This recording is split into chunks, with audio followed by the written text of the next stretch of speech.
नमस्कार। आज हम बात करेंगे सब सही हो रहा है। सब सही हो रहा है, गलत इसलिए लग रहा है कि आपके हिसाब से नहीं हो रहा है।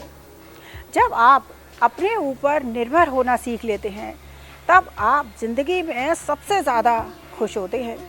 मन एक ऐसी ज़मीन है जिसमें जैसी मानसिकता का बीज बोया जाता है आप उसका फल उसको वैसा ही मिलता है।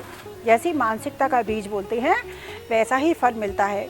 सफलता के लिए सिर्फ कल्पना ही काफ़ी नहीं है।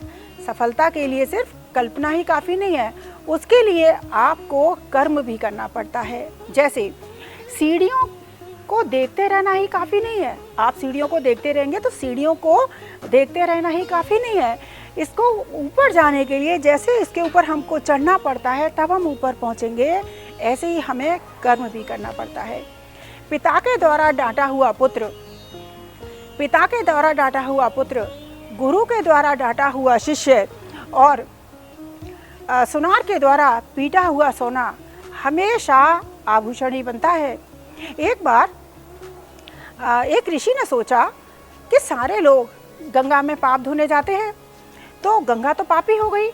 इसके लिए वो काफ़ी दिन तक सोचता रहा कि गंगा पापी हो गई, कैसे पाप धुलेंगे। उसने इसको जानने के लिए बहुत तपस्या करी। जब उसने काफ़ी तपस्या करी तो देवता प्रसन्न हुए और देवता प्रकट हो गए। देवता प्रकट हुए तो उसने कहा कि गंगा में सारे लोग पाप धोते हैं तो गंगा तो पापी हो गई। देवता को भी समझ नहीं आया। देवता बोले चलो गंगा से ही पूछने चलते हैं। तो दोनों लोग गंगा के पास गए। गंगा से बोले कि सारे लोग तुम्हारे पास पाप धोने आते हैं, तुम तो पापी हो गए। गंगा बोली मैं क्यों पापी हुई, मैं तो अपना सारा जल समुद्र को दे आती हूँ, अब समुद्र जाने। तो दोनों लोग ये जानने के लिए समुद्र के पास गए। समुद्र से बोले कि सारे लोग गंगा में अपने पाप धोते हैं और गंगा अपना सारा जल तुम्हें दे देता है तो तुम पापी हो गए। समुद्र बोला मैं क्यों पापी हुआ, मैं तो सारा जल भाष्प बना के ऊपर बादलों को दे देता हूँ।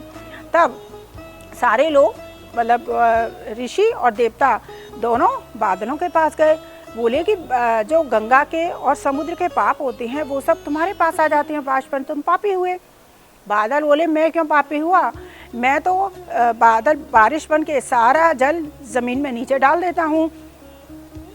फिर उस जल से, अब ये ध्यान देने की बात है, तब बादलों ने कहा कि मैं जल बनकर सारा बारिश बन के सारा जल ज़मीन पर डाल देता हूँ, उससे अन्न उगता है।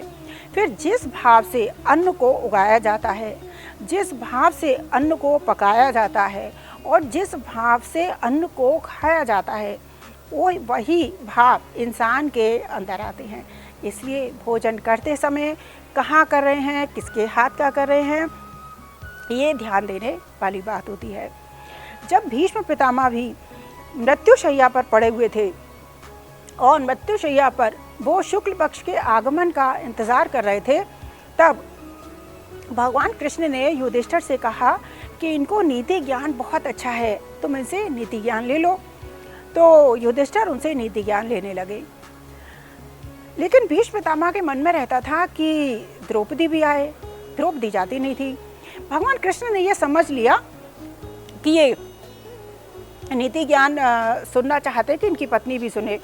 तब भगवान कृष्ण ने युधिष्ठिर से कहा कि कभी भी ज्ञान सुनने के लिए परिवार के साथ जाना चाहिए, तो तुम अपनी पत्नी को भी साथ लेकर जाओ। तो वो अपनी पत्नी द्रौपदी को भी साथ लेकर गए।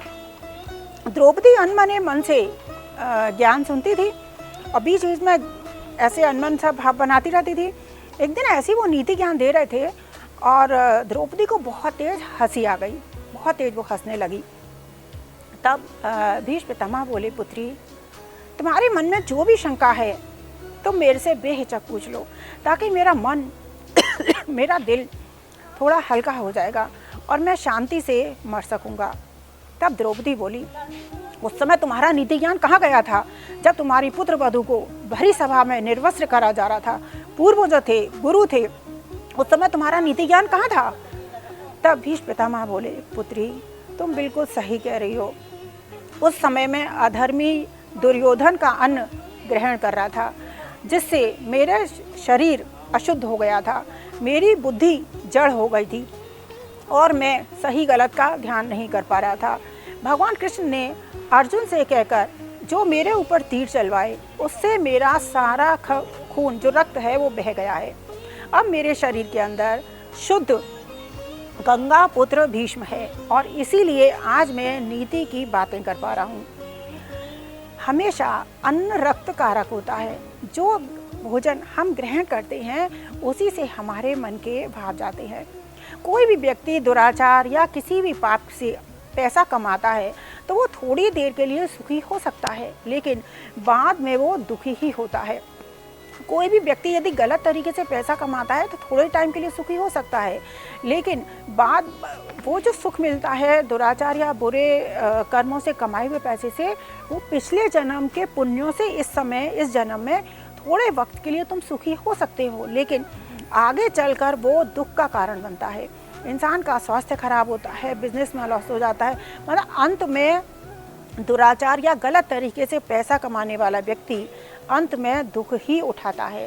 थोड़े वक्त के लिए, शॉर्ट टाइम के लिए वो पिछले जन्म के कर्म से सुखी हो सकता है, लेकिन आगे चलकर वो दुखी ही रहता है। इसलिए हमेशा भोजन अच्छे मन से बनाना चाहिए, अच्छे मन से करना चाहिए। सब सही हो रहा है, गलत इसलिए लग रहा है कि हमारे हिसाब से नहीं हो रहा है। नमस्कार।